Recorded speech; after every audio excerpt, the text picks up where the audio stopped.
The Bambu Lab Series X1 3D printer. Brand new. It was originally a Kickstarter program.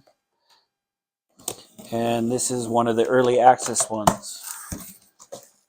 So bear with me. I know nothing about 3D printing. A coworker of mine got me into this and was saying that this would probably be a very good 3D printer to start with. A few things that I do know about it are it has the multicolor system set up on it, so you can do up to 4 colors at once, eventually adding up to, I believe it is 16 colors altogether, without having to change out your filament in the whole process. This particular printer is supposed to have phenomenal speeds with, it's quite heavy,